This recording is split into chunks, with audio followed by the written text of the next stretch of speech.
বন্ধুরা, শর্মিষ্ঠার রান্নাঘরে আপনাদের স্বাগত। আজকে আমি আপনাদের বেশ অনেকদিন পরে আমি আপনাদের একটা রেসিপি বানিয়ে দেখাবো চিকেনে। সেটা হচ্ছে রোস্টেড পিনাট চিকেন।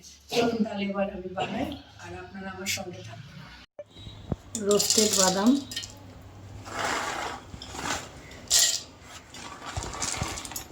বাদামগুলো আপনারা কাঁচা চিনে বাদাম কিনে কড়াইতে রোস্ট করে নিতে পারেন। আমি অবশ্য রোস্টেড বাদামই কিনেছি। এবার দেব ধনে পাতা,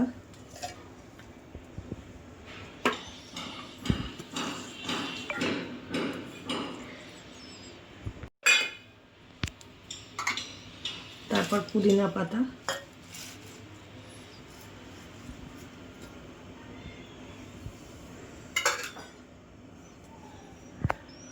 সঙ্গে দিলাম 4-5টা কাঁচা লঙ্কা। আচ্ছা, এইটা আমি মিক্সিতে পেস্ট করব আইস দিয়ে পেস্ট করলে আপনারা সবাই জানেন যে রঙটা চেঞ্জ হয়, রঙটা ঠিকঠাক থাকে। আমি 5-6 কিউব আইস নিয়ে নিয়েছি। এবার আমি এতে দেবো একটু নুন।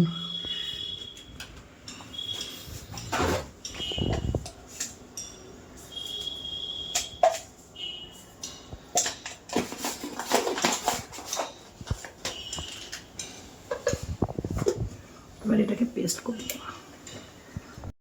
দেখুন আমি পেস্ট করেছি, রঙটা দেখুন একরকম আছে, একটু রঙের কিন্তু কোনো পরিবর্তন হয়নি। আমি আসলে এর আগে বহুবারই এরকম পেস্ট করেছি, কিন্তু আমি দেখতাম আমার রঙটা চেঞ্জ হয়ে গেছে। পরে আমারই এক পরিচিত বললো যে তুমি একটা কাজ করবে, একটু বরফ দিয়ে পেস্ট করবে। এবার আমি মাংসটাকে ম্যারিনেট করব। এবার ম্যারিনেট করার জন্য আমি প্রথমে 1 চামচে দই দেব। আচ্ছা, দইটা দেওয়া হয়ে গেল। এবার দেব হচ্ছে রসুন বাটা, 6-7 কোয়া রসুন নিয়ে বেটে নেওয়া হয়েছে। এবার আদা বাটা, তারপর একটু লেবুর রস দেব।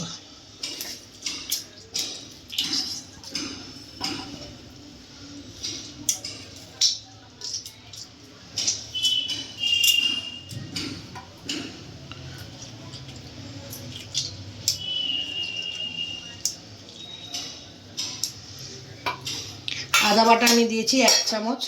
আর এবার আমি এতে দেবো কাশ্মীরি লঙ্কার গুঁড়ো 1 চামচ, ঝাল লঙ্কার গুঁড়ো 1 চামচ, 1 চামচে জিরে বাটা, 1 চামচে ধনে বাটা, সরি বাটা নয়, গুঁড়ো। এটা হচ্ছে কাশ্মীরি লঙ্কার গুঁড়ো দিলাম।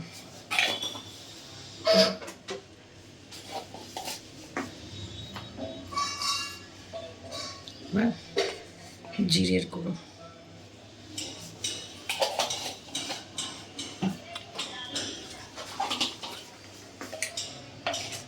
আমার যেহেতু ওই পেস্টটার মধ্যে কাঁচা লঙ্কা দেওয়া আছে, তাই আমি ঝাল লঙ্কার গুঁড়োটা খুব অল্প দেব।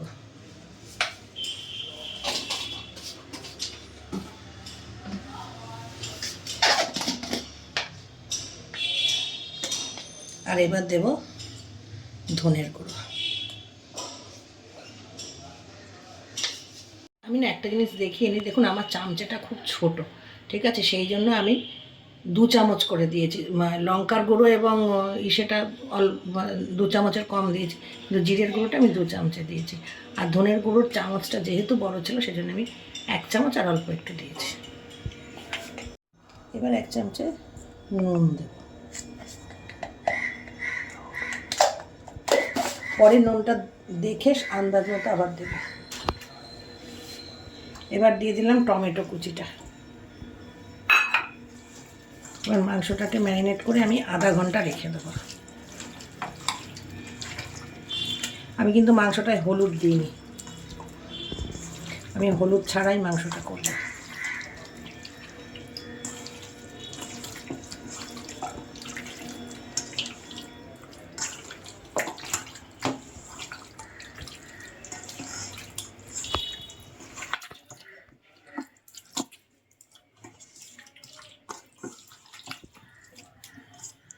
আমি এই মাংসটা ম্যারিনেশন করে আধ ঘন্টা 40 মিনিট রেখে দেবো।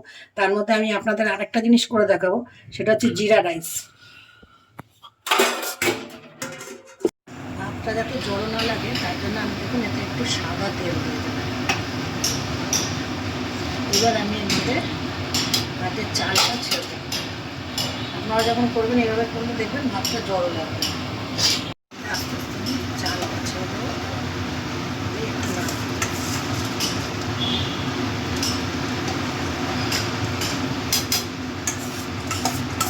আমি আসলে না অনেকদিন আসতে পারিনি এই চ্যানেলে, কারণ আমার কোমরে একটা সমস্যা আছে, বেশিক্ষণ দাঁড়িয়ে আমার কাজ করা বারণ, সেই সমস্যাটা আবার বেড়েছে, তাই অনেক দিন আমার চ্যানেলটা বন্ধ রাখতে হচ্ছে।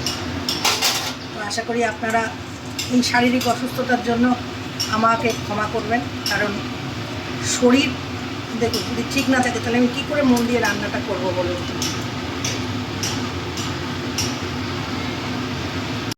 এবার আমি কড়াইতে তেল দিচ্ছি, আমি খুব বেশি তেল দেবো না, অল্প তেলই দেবো।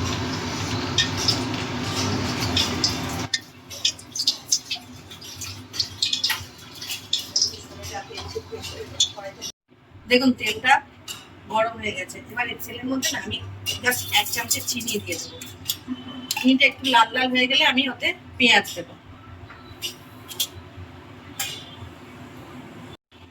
দেখুন চিনিটা কালার চেঞ্জ হয়ে গেছে। আমি জানি না আমার রান্না বা আমার ভিডিও আপনাদের ভালো লাগে কিনা, যদি লেগে থাকে বা যদি আপনাদের মনে হয় যে হ্যাঁ ভালো, তাহলে একটু আমার চ্যানেলটাকে সাবস্ক্রাইব করবেন,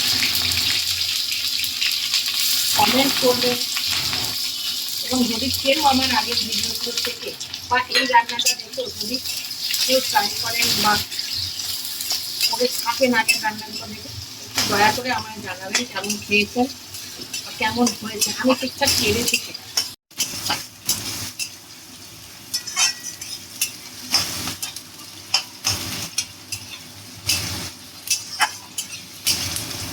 আচ্ছা এটা কিন্তু মানে চিকেনটা যেটা করবেন সেটা হচ্ছে সাদা তেলে করবেন, হ্যাঁ, সর্ষের তেলে করবেন না। যদি কেউ ভাবেন যে না ঠিক আছে সর্ষের তেলে করবো তাতেও অসুবিধা নেই, কিন্তু সাদা তেলে করলেই টেস্টটা ভালো হয় দেখে, অন্তত আমাদের বাড়িতে সবার ভালো লেগেছে সাদা তেলে। বন্ধুরা যারা আমার চ্যানেল দেখেন তারা কেমন আছেন? আশা করি ভালো আছেন। আপনাদের ভালো কাটুক সময়, আর আপনারাও আপনাদের রেসিপি আমাকে শেয়ার করবেন, আমিও বাড়িতে বানিয়ে করার চেষ্টা করব, এবং কেমন লাগলো অবশ্যই আপনাদের জানাবো। দেখুন পেঁয়াজটা লাল লাল করে কিন্তু ভাজা হয়ে গেছে, আমি আর বেশি ভাজবো না। এবার আমি এর ভেতরে মাংসটাকে দিয়ে দেবো। মাংসটা দেখুন আমি 40 মিনিট মাখিয়ে রেখেছিলাম, তারপর এটাকে এবার আমি কড়াইতে দিয়ে দেবো।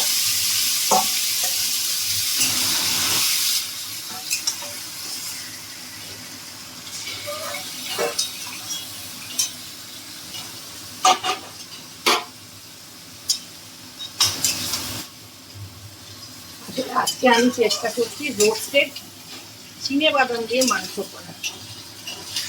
অনেক আগে আমি আপনাদের একটা রসুন আলু ভাজার ভিডিওতে বলি চিনেবাদাম দিয়ে মাংস, রোস্টেড চিনেবাদাম দিয়ে চিকেনটা করার চেষ্টা করছি। অনেক আগে আমার একটা রসুন আলু ভাজার ভিডিও ছেড়েছিলাম আমি, তাতে আমি বলেছিলাম যে ওটা আমার বড় জায়ের থেকে আমি শিখেছিলাম। তো এটাও না ও এসেছিল কলকাতায়, এসে ওর আরেকজন কোনো রিলেটিভের বাড়িতে খেয়েছে, খেয়ে আমাকে বললো জানো তো এটা করেছিল ওর দিদির মেয়ে আর কি। আমি বললাম ঠিক আছে, বলে তুমি একদিন করে দেখো। আমি ঠিক আছে আমি করে দেখবো, দেখে তোমায় বলবো কেমন হলো খেতে।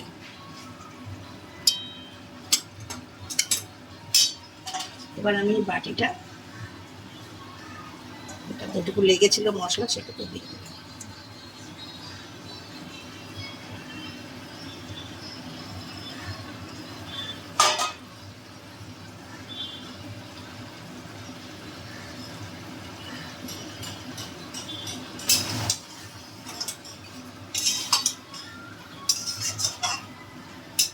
হলুদ আমি দিইনি, যদি ভাবেন আপনারা হলুদ দেবেন বা কেউ যদি হলুদ ছাড়া খেতে না চান তারা হলুদ দিয়েও করতে পারে, কোনো অসুবিধা।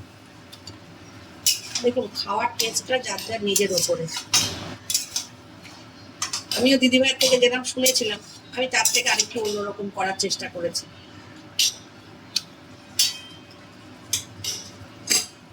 এবার আমি এটাকে একটু চাপা দিয়ে দেবো। এখন মাংস কষানো রেডি। মাংস দিয়ে কত জল বেরিয়েছে, মাংসের জলেই মাংস সিদ্ধ হয়ে গেছে। ঠিক আছে, এইবারে আমি যেটা করবো, এবারে আমি এই যে বাটাটা বেটে রেখেছিলাম, পুদিনা পাতা, ধনে পাতা আর রোস্টেড বাদাম, এবার এটাকে আমি এতে ঢেলে দেবো।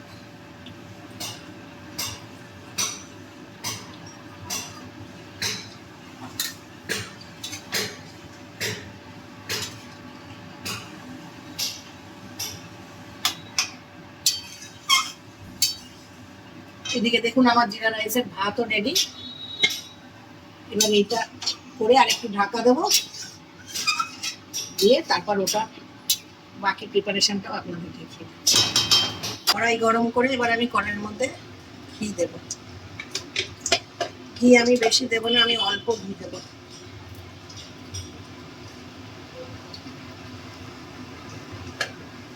ঘিটা গরম হলে এর মধ্যে দিয়ে দেবো আদা কুচি।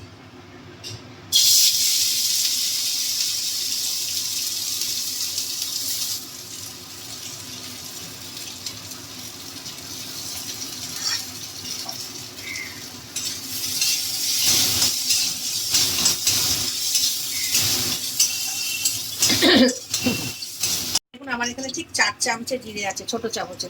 এবার এই জিরেটাকে আমি এখানে দিয়ে দেবো। জিরা রাইস আমি শুনেছি বা দেখেছি অনেকেই ওই গোটা গরম মশলা, ফোড়ন, তারপরে মানে অনেক রকম ওই গাজর, বিনস এইসব বা কাজু কিশমিশ এইসব দেন। আমি কিচ্ছু না, আমি একদম প্লেন একটু আদা কুচি আর জিরে আর খুব অল্প ঘি দিয়ে করি। জিরেগুলো দেখুন ভাজা ভাজা হয়ে গেছে। দেখুন আমার জিরেটা আর আদাটা ভাজা ভাজা হয়ে গেছে। এবার আমি এটাকে ভাতের সাথে মিশিয়ে দেবো।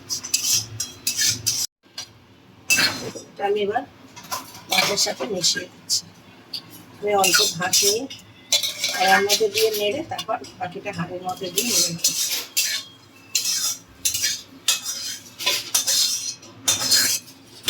আমি কিন্তু এই ভাতে নুন দিইনি, কারণ যেহেতু এটা মাংস দিয়ে খাওয়া হবে।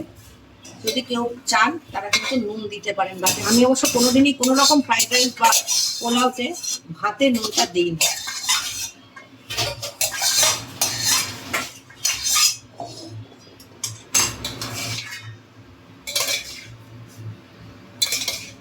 আমার ঘিয়ের পরিমাণও খুব কম, দেখলেনই তো আপনারা আমি কত কিছু ঘি দিয়েছি।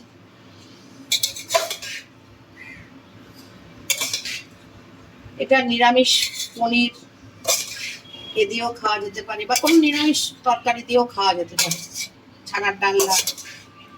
এবার দেখুন খাওয়াটা তো যার যার নিজস্ব ব্যাপার না। জিরা রাইস আমার কমপ্লিট। ওদিকে মাংসটাও হয়ে এসেছে। মাংস নামিয়ে জিরা রাইস দিয়ে এবার আমি পরিবেশন করব। রোস্টেড বাদাম দেখুন এর উপরে একটু ছিটিয়ে দিয়েছি, দিয়ে তৈরি হয়ে গেছে রোস্টেড পিনাট চিকেন।